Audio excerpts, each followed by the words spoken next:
Magandang araw! Sama-sama tayong matuto sa Teacher Sal Learning Resource Channel. Revised K-12 Curriculum, Filipino 3, Quarter 2, Week 7. Tekstong informatibo, pangyayaring pangkalikasan, tambalang pangungusap, pagbibigay ng konklusyon at mensahe. Para sa unang araw, pagbibigay ng 5 mahahalagang detalye. Magandang araw! Kumusta ang bawat isa? Noong nakaraang linggo ay tinalakay natin ang tungkol sa pang-ukol at tambalang pangungusap. Piliin ang tamang pang-ukol na gagamitin sa bawat tambalang pangungusap. Naglalakad siya, patlang umawit, sa, habang, kaya. Kumain na siya, patlang, natulog. Mag-aaral ako, patlang, makakuha ng mataas na marka. Umuulan, patlang, malamig ang panahon. Pupunta kami sa parke, patlang, maglaro. Naglilinis siya ng bahay, patlang, pagod na siya. Mag-e-ehersisyo ako, patlang, maging malusog. Narito ang mga tamang kasagutan.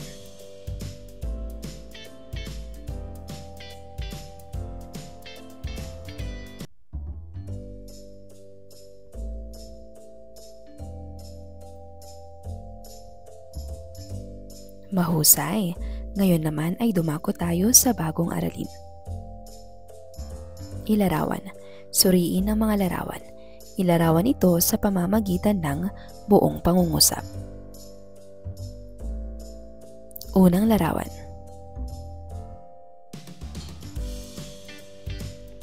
Pangalawang larawan.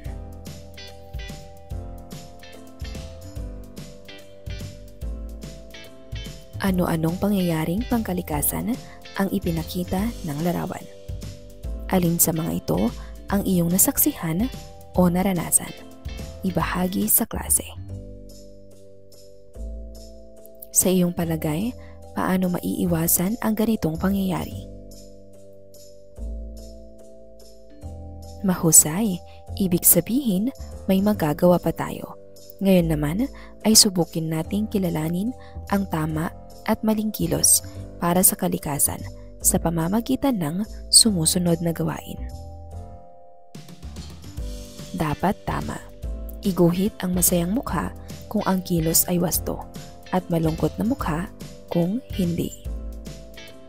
Nagtapon siya ng basura sa tamang basurahan at nagwalis sa bakuran. Masayang mukha. Pumutol siya ng puno sa kagubatan, ngunit wala siyang pahintulot na gawin ito.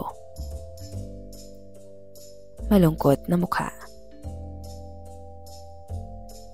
Nagsunog siya ng plastik sa bakuran, kaya nagkaroon ng masamang amoy sa paligid. Malungkot na mukha. Nagtipid siya ng tubig habang naliligo at isinara niya agad ang gripo pagkatapos. Masayang mukha. Nag-recycle si Ana ng mga boteng plastic at lumikha ng paso mula rito. Masayang mukha. Magagaling. Tuklasin mamaya kung ano ang kaugnayan nito sa ating tatalakayin. Basahin ang pangungusap sa bawat bilang. Isulat sa patlang ang kasing kahulugan ng mga salitang may salangguhit.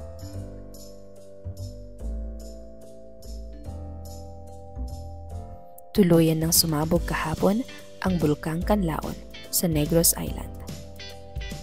Pumutok, sumiklab. Tama, pumutok.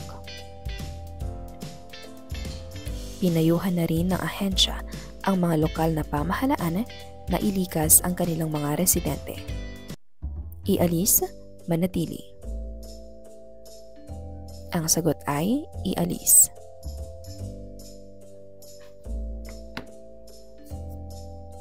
Itinaas na ng Philippine Institute of Volcanology and Seismology, PHIVOLCS, sa Alert Level 3 mula sa Alert Level 2 ang babala sa paligid ng bulkan dahil sa posibilidad ng mga pagsabog pa sa susunod na mga oras o araw.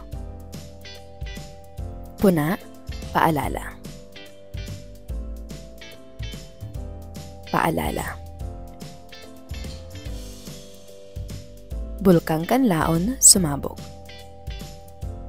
Basahin ng dugtungan ang teksto.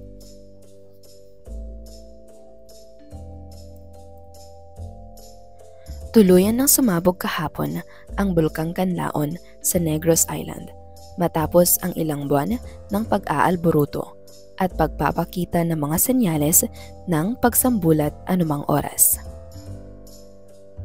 Dahil dito, itinaas na ng Philippine Institute of Volcanology and Seismology, PHIVOLCS, sa Alert Level 3 mula sa Alert Level 2 ang babala sa paligid ng bulkan dahil sa posibilidad ng mga pagsabog pa sa susunod na mga oras o araw. Ayon kay PHIVOLCS, Director Teresito Bacolcol, alas 3:03 ng hapon nang sumabog ang bulkan at bumuga ng 3,000 metrong taas ng usok na may kasamang abo at pagyanig ng 6 na beses. Naglabas din ito aniya ng 4,638 tonelada ng asupre o sulfur dioxide noong linggo. Bunsod nito, pinalawak na sa 6 na kilometro mula sa 4 na kilometro ang pinaiiral na permanent danger zone sa lugar. Pinayuhan na rin ng ahensya ang mga lokal na pamahalaan na ilikas ang kanilang mga residente na sa loob ng 6 na kilometer o 6 kilometer radius ng bulkan. Samantala, nagpatupad na ng puwersahang paglilikas ang pamahalaang lokal ng Canlaon City sa mga residente nila na nakatira malapit sa paanan ng bulkan. Ayon kay Mayor Butchok Cardenas, sakop ng inilabas niyang forced evacuation ang mga nakatira sa Barangay Pula, Masulog, Malaiba at Lumapaw. Pinaalalahanan din ng Department of Health o DOH ang mga residente rito na magsuot ng face mask para sa kanilang kalusugan. Dali Cabreza. Sino ang naglalahad sa teksto? Ang naglalahad sa teksto ay si Dali Cabreza. Kailan sumabog ang Bulkang Kanlaon? Sumabog ang Bulkang Kanlaon noong alas 3:03 ng hapon kahapon. Ano ang alert level na itinaas ng PHIVOLCS para sa Bulkang Kanlaon?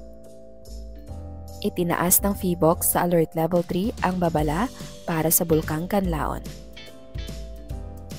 Gaano kataas ang inabot ng usok at abo na ibinuga ng bulkan? Ang usok at abo ay umabot ng 3,000 metrong taas. Anong mga barangay sa Canlaon City ang isinailalim sa puwersahang paglilikas? Ang mga barangay ay Pula, Masulog, Malaiba at Lumapaw. Ano ang paalala ng Department of Health o DOH sa mga residente? Ang paalala ng DOH ay magsuot ng face mask para sa kalusugan.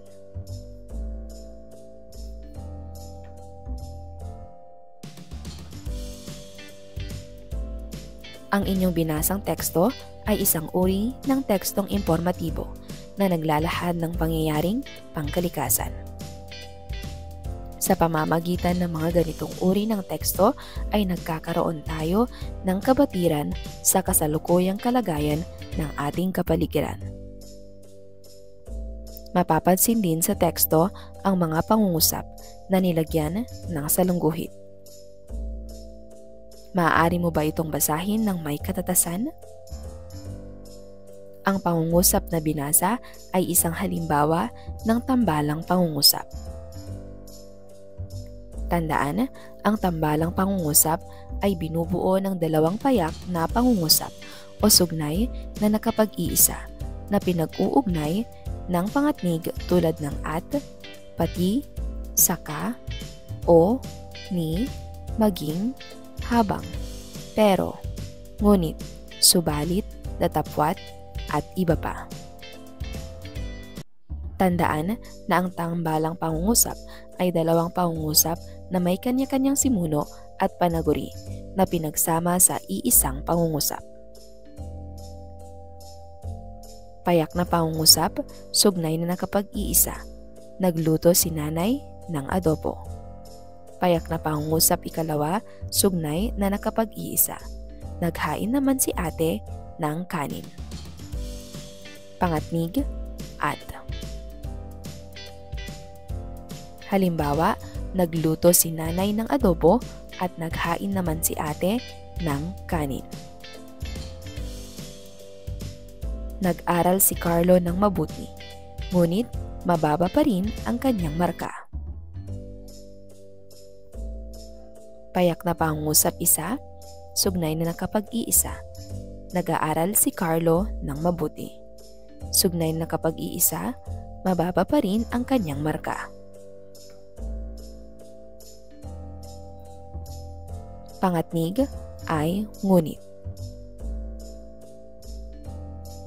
Subuking gamitin sa tambalang pangusap ang mga salitang high frequency na sumabog, bulkan, residente, tungkol sa kasalukuyang kalagayan ng Bulkang Kanlaon.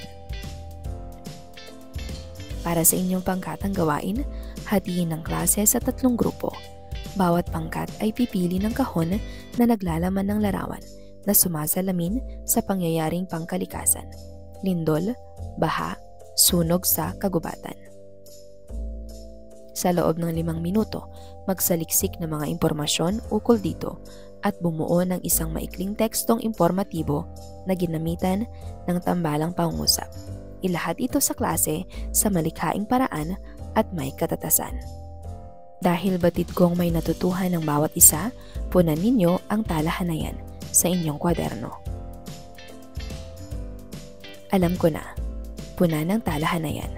Nalaman ko na, magagamit ko ito sa bumuo ng maikling talata gamit ang tambalang pangungusap na naglalarawan sa iyong karanasan na may kaugnayan sa pangyayaring pangkapaligiran. Narito ang pamantayan sa pagmamarka.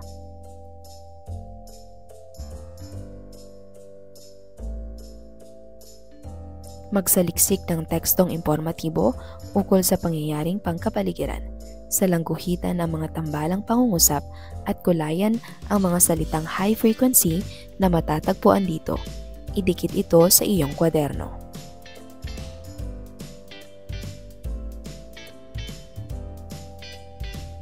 Para sa ikalawang araw. Magandang araw!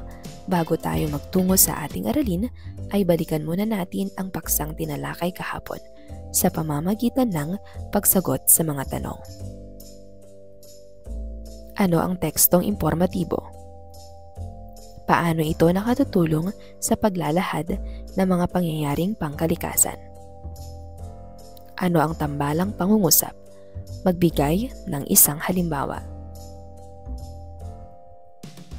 Magaling! Ngayon naman ay simulan natin ang bagong aralin na magpapalalim sa paksang tinalakay kahapon. Panoorin ng balita. Narito ang YouTube link. Ang pamagat ay Pag-asa, Panahon ng Tag-init. Opisyal ng nagsimula. Balitang hali ng GMA Integrated News. Tungkol saan ang balita? Ano ang nais nitong ipabatid sa mga tagapakinig o tagapanood?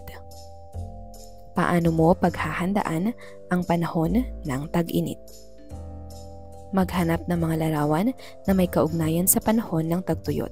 Idikit ito sa kwaderno at ilarawan sa pamamagitan ng isang tambalang pangungusap. Bago natin basahin ang teksto hinggil sa pangyayaring pangkalikasan, ay bigyan muna natin ng kahulugan ang mga piling salita mula sa teksto.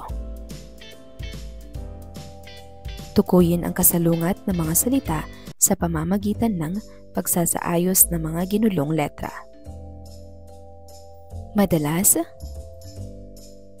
bihira, pag-init, paglamig, kakulangan, kalabisan, mapagaan, mapabigat. Basahin ng tahimik ang teksto. Ano nga ba ang El Niño? Usap-usapan ngayon sa iba't ibang bahagi ng mundo ang tungkol sa weather phenomenon na El Niño. Maraming bansa ang kasalukuyang naghahanda sa mga maaaring epekto nito, kabilang na ang United States of America, Australia, Africa at ilang bansa sa Asia, kabilang na ang Pilipinas. Kung madalas kang manood o magbasa ng balita, marahil ay nakita at narinig mo ang abiso ng pamahalaan na magtipid ng tubig bilang paghahanda rito. Ngunit ano nga ba ang El Niño? Ang El Niño ay isang weather phenomenon na mula sa Pacific Ocean na maaaring makapagpabago ng temperatura at klima sa kalupaan. Ang El Niño ay ang pag-init ng temperatura ng tubig sa Pacific Ocean kaysa sa karaniwan nitong temperatura. Upang mas maintindihan, isipin na lang natin na ang Pacific Ocean na may sukat na 165 milyon kilometer square ay naghahati sa tatlong bahagi: ang Eastern, Western at Central Pacific regions. Sa normal na taon sa Pacific Ocean, ang trade winds o ang hangin dito ay humahampas westward na nagdadala sa mainit na tubig mula South America patungong Asia upang mapunan ang nawawalang tubig sa South America. Tumataas ang tubig nito mula sa ilalim na karaniwan ay malamig.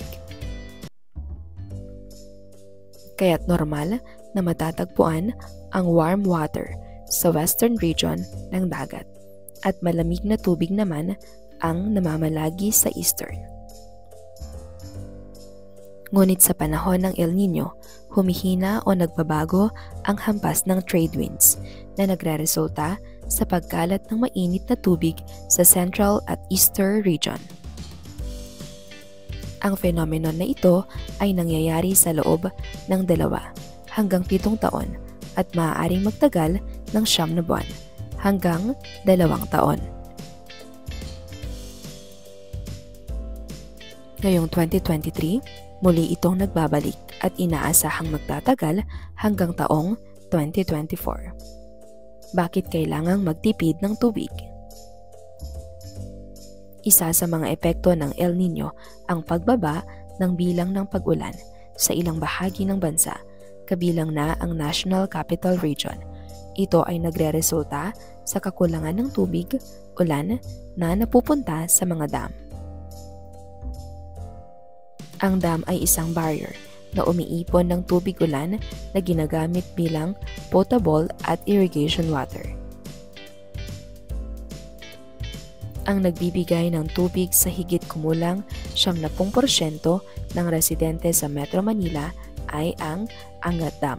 Sa kasalukuyan, ang water level ng nasabing dam ay naglalaro sa 177 hanggang 178 meters, malayo sa 180 meters na minimum operating level nito.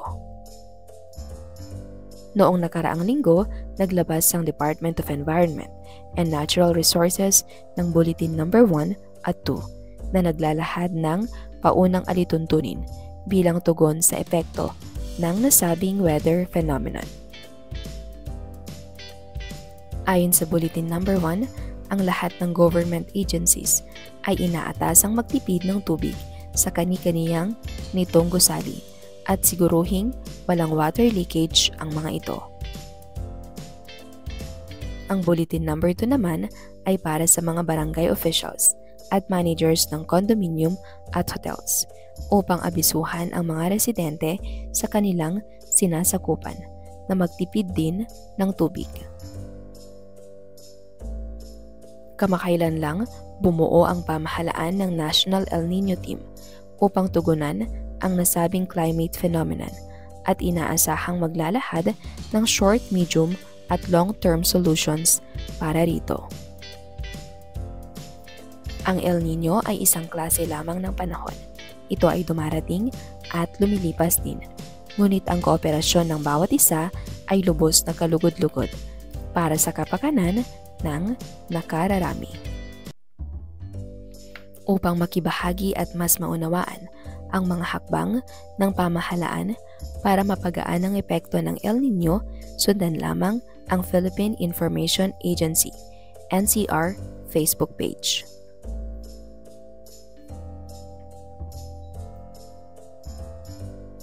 Ano ang El Niño? Ang El Niño ay isang weather phenomenon mula sa Pacific Ocean na nagdudulot ng pag-init ng tubig at pagbabago ng klima. Ano ang epekto ng El Niño sa bansa? Isa sa epekto nito ay ang pagbaba ng ulan na nagdudulot ng kakulangan ng tubig sa dam at sa supply ng tubig. Paano inihahanda ng pamahalaan ang bansa sa mga epekto ng El Niño?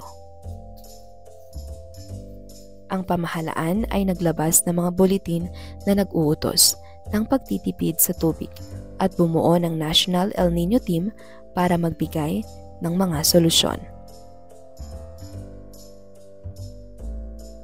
Bilang isang kabataan, paano mo paghahandaan ang El Niño? Magtitipid ako ng tubig at susunod sa mga paalala ng pamahalaan. Magaling! Ngayon naman ay isulat sa sticky notes ang kaisipan o mensaheng nais ipabatid ng author. Idikit ito sa pisara. Pitak kaalaman.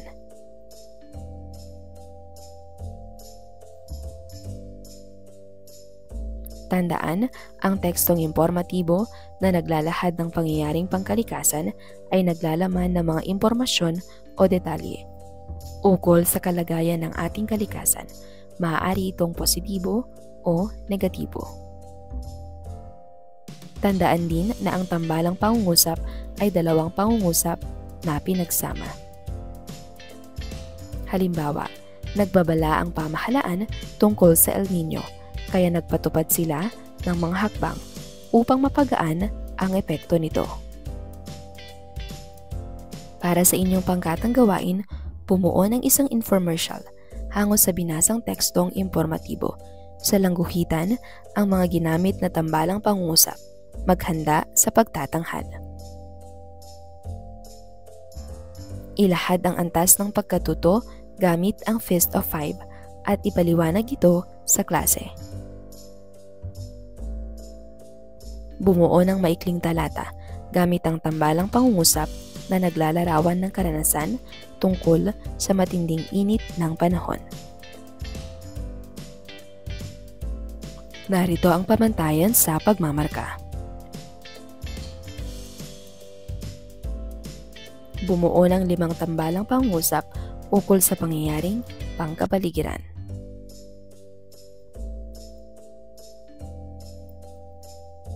Para sa ikatlong araw. Magandang araw, halina't balikan ang ating tinalakay kahapon sa pamamagitan ng pagdurugtong ng pahayag na nakapaskil sa pisara. Gamit ang patlang.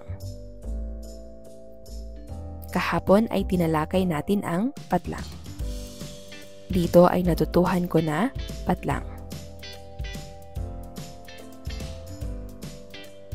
Basahin ang balita. Narito ang link.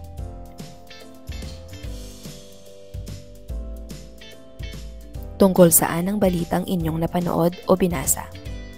Anong epekto ang dulot nito sa mga tao, lalo na sa Metro Manila? Ano ang maaaring gawin ukol dito? Bilang kabataan, ano ang iyong maaaring maiambag upang mabawasan ang epektong dulot ng maling paggamit at pagtatapon ng plastic? Pag-aralan ang larawan.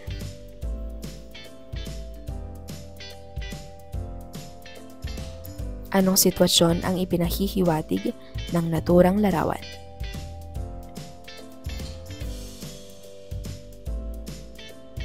Gamit ang chart, ilagay ang mahalagang impormasyon na isinasaad ng larawan.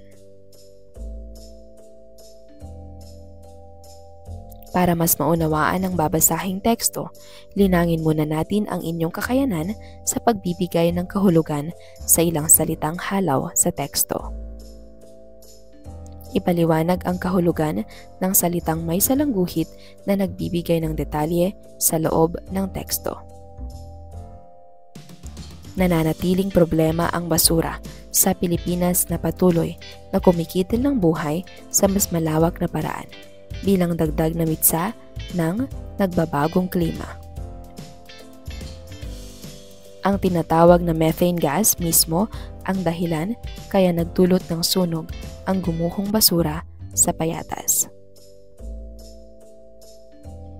Kaya ipinasara na lahat ng open dump sites sa bansa kasunod ng trahedya sa Payatas sa pamamagitan ng pagpasa ng Ecological Solid Waste Management Act of 2000.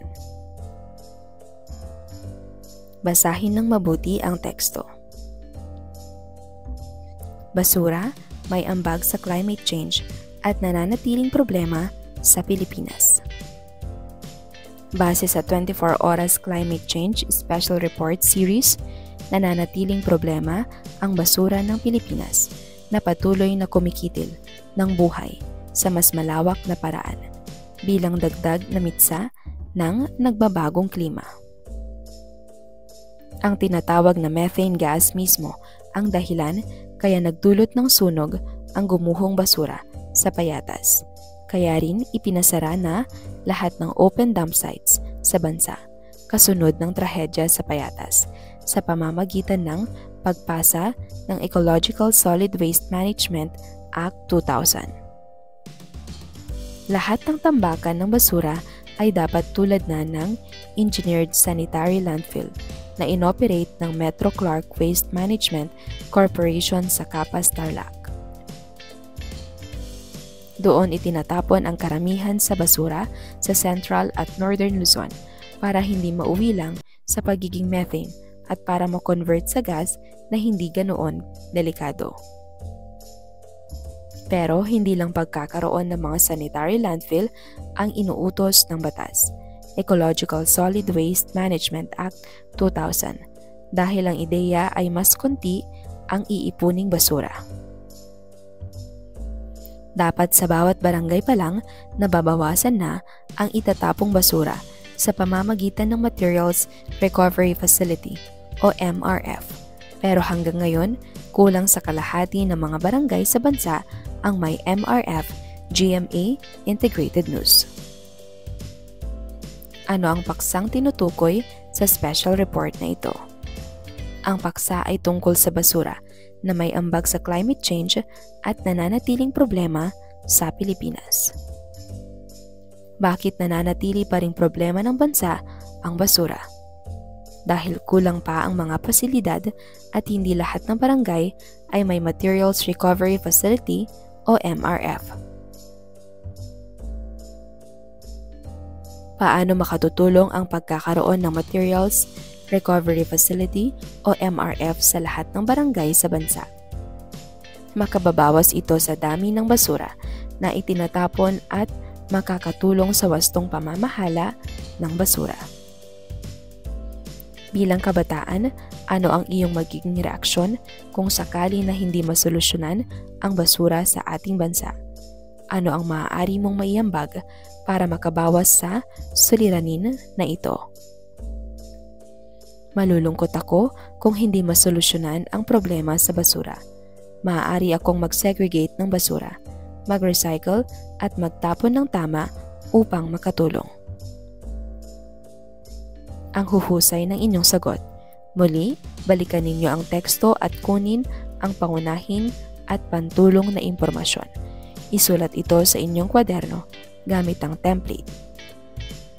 Isulat ang pangunahing impormasyon o detalye at pantulong na impormasyon o detalye. Ang pangunahing ideya ay konsepto ng seleksyon na nais ipahiwatig o ihatid ng manunulat sa mga mambabasa. Ito rin ang pangungusap na nagbubuod sa paksa ng isang talata o teksto. Karaniwang makikita sa unahan, subalit kung minsan ay nasa gitna o hulihang bahagi rin ito matatagpuan. Samantala, ang pansuporta o pantulong na detalye ay karaniwang mga salita, parirala o pahayag na sumusuporta o nagpapaliwanag tungkol sa pangunahing ideya. Halimbawa, adiksyon sa droga at ang epekto nito sa katawan ng tao. Ito ay ang pangunahing detalye. Ang mga pantulong na detalye ay panandali ang kaligayahan at pisikal at psikolohikal na pagbabago. Makatutulong sa pagtukoy ng pangunahing ideya o detalye at pantulong na detalye ang sight words. Ang sight words sa Filipino ay mga salitang madalas nating nakikita at ginagamit sa pang-araw-araw na pagbasa at pagsusulat, at karaniwang hindi na kailangang baybayin o isa-isahin kapag binasa.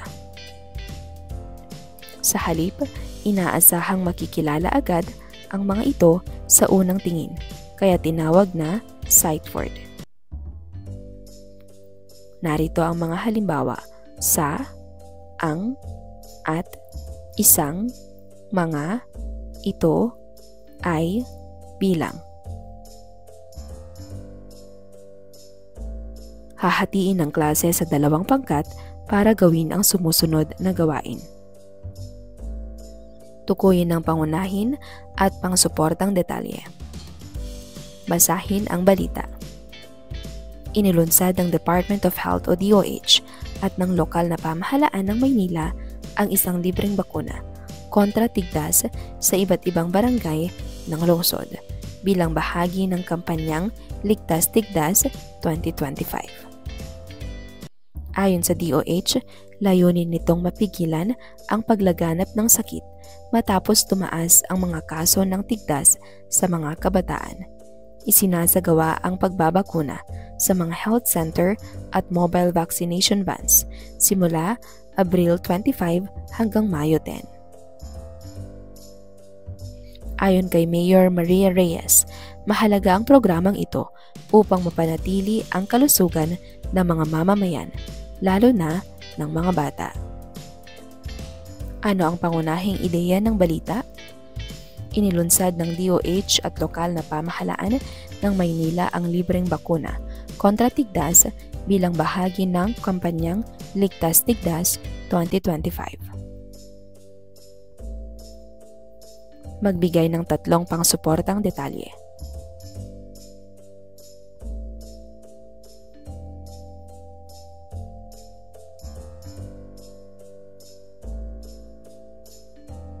Bakit mahalagang malaman ng mamamayan ang ganitong balita?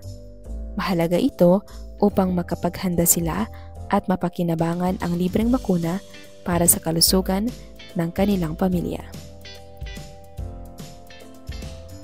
Ano ang masasabi mo sa aksyong isinagawa ng pamahalaan? Maganda ang aksyon ng pamahalaan dahil nakatutulong ito na protektahan ang mga tao laban sa tigdas, lalo na ang mga bata. Basahin at unawain ang balita, tukuyin ang pangunahing paksa o ideya at mga detalyeng kaugnay nito. Gamitin ng grapiko at gawing gabay sa pagsagot ang rubrics.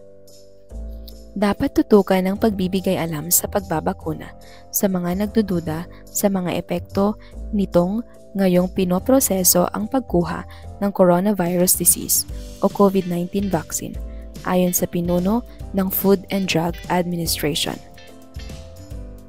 Matatandaang sa isang survey ng social weather stations, lumabas na 32% ng mga Pinoy ang nagsasabing tiyak na kukunin nila ang bakuna at 34% naman ang malamang na kukuha ng bakuna. Kung susumahin, nasa 66% ito. Aabot naman sa 21% ang nagsabing may agam-agam sila sa bakuna.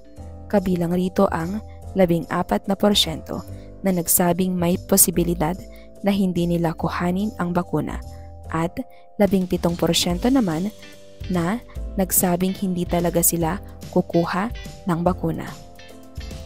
Ayon pa kay Domingo, inaasahang darating ang bakuna sa unang quarter ng 2021.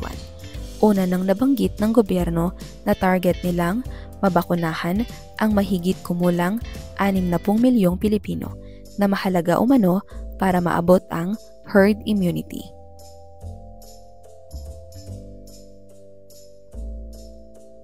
Isulat ang paksa, pangunahing detalye, pantulong na detalye. Narito ang maaaring maging kasagutan. Pagbabakuna laban sa COVID-19. Maraming Pilipino ang may agam-agam kaya't kailangan palakasin ang pagbibigay alam tungkol sa bakuna. Narito naman ang mga pantulong na detalye.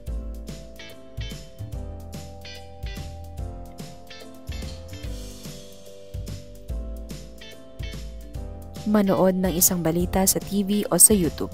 Itala ang pangunahing detalye at mga pansuportang detalye na kanilang inilahad. Isulat ito sa chart sa ibaba.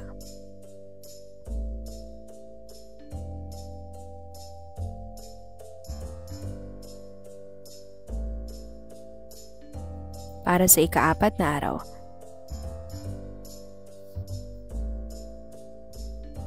Magandang araw! Kumusta ang bawat isa? Bago tayo magtungo sa ating aralin, ay balikan natin muli ang ating natutunan. Lagyan ng check ang kahon kung ito ay nagpapakita ng wastong pagtanggap ng impormasyon o detalye.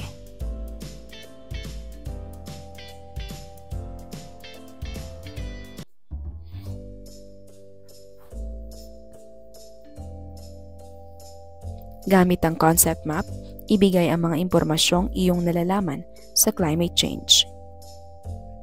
Narito ang concept map.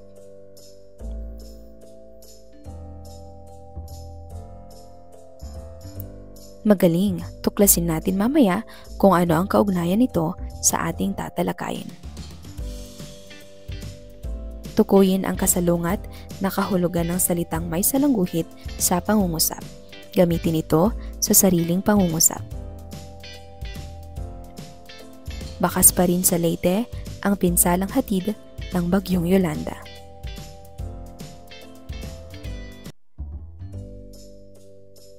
Ayon sa eksperto, posibleng may kinalaman ng climate change dito.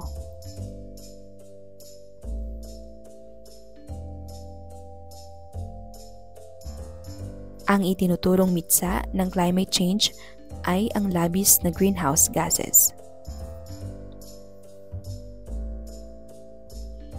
Ang init na nagmumula sa sinag ng araw ay nakukulob.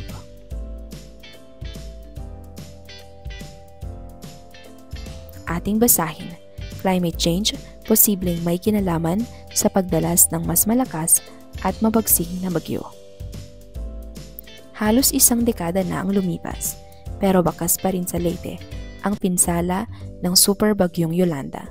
Ngunit tila simula pa lang ito ng lalo pang paglakas ng mga bagyo na isinisisi sa nagbabagong klima. Sa kada taon, 19 to 20 na bagyo ang dumaraan sa Pilipinas. At sa pagsusuri ng GMA Integrated News Research sa datos mula sa Pag-asa, 5 super typhoons ang pumasok sa Philippine Area of Responsibility mula 2015. Ayon sa mga eksperto, posibleng may kinalaman ang climate change, kaya tila dumadalas ang mas malakas at mas mabagsik na mga bagyo. Ang pag-init kasi ng temperatura ng mundo, partikular ang pag-init ng dagat, angkop na angkop sa pagbuo ng mga bagyo. Ngayong 2022, 3 super typhoons na ang dumaan sa Pilipinas. Sina Super Typhoon Henry, Josie at Carding na may lakas na 195 kph at bugsong umaabot sa 240 kph.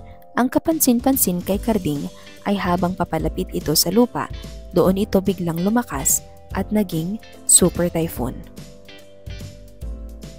Ang itinuturong mitsa ng climate change ang labis na greenhouse gases gaya ng usok mula sa pabrika at sasakyan na hindi na kayang higupin ng mga puno at halaman na umaakyat at nananatili sa atmosphere ng mundo.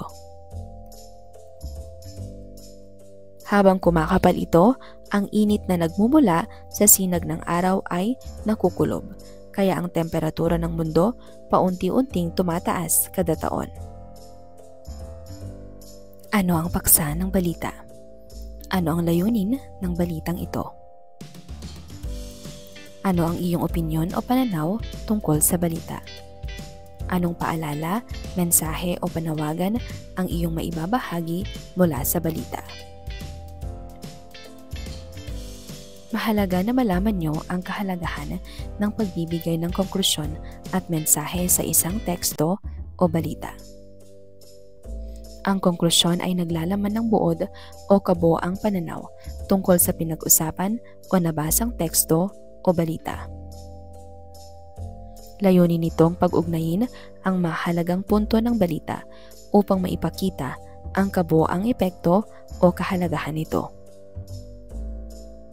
Madalas na ginagamit sa pagbibigay ng konklusyon ang salitang tulad ng sa, kabuuan, sa huli, sa makatuwid at bilang pagtatapos. Samantala, ang mensahe ay nagtatampok ng aral, paalala o panawagan sa mga mambabasa o manonood. Layunin nitong hikayatin o bigyan ng direksyon ang mga tao sa dapat gawin pagkatapos malaman ang balita. Karaniwang ginagamit na salita rito ay hinihikayat, paalala, naway, mahalagang tandaan. Para sa inyong pangkatang gawain, hatiin ang klase sa 3 pangkat para gawin ang sumusunod. Unang pangkat, pagsusuri ng balita.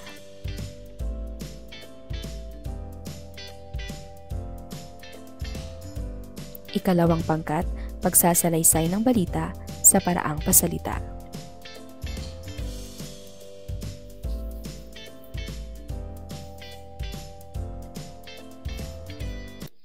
Para sa ikatlong pangkat, paglikha ng poster kasabay ng mensahe.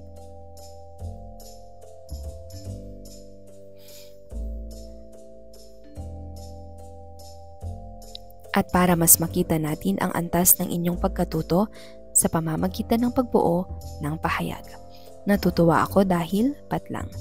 Napag-alaman kong patlang, sa susunod patlang. Basahin ang balita.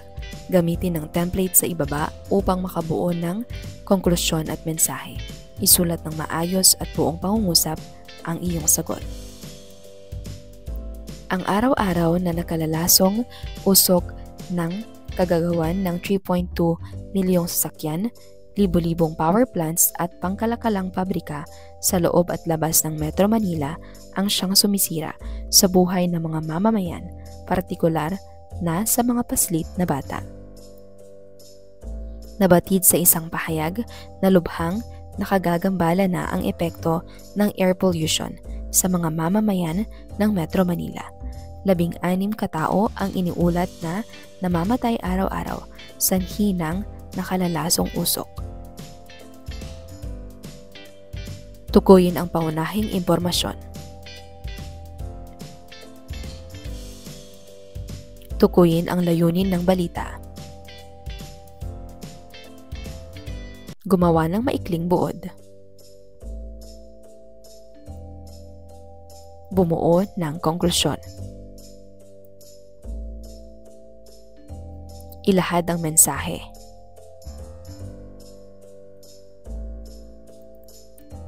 Mangalap ng balitang nakapokus sa pangkalikasan, Gamit ang 3-minute pause, ilahad ang mensahe at konklusyon ng nasabing balita at naidulot nitong pagbabago sa iyong sarili.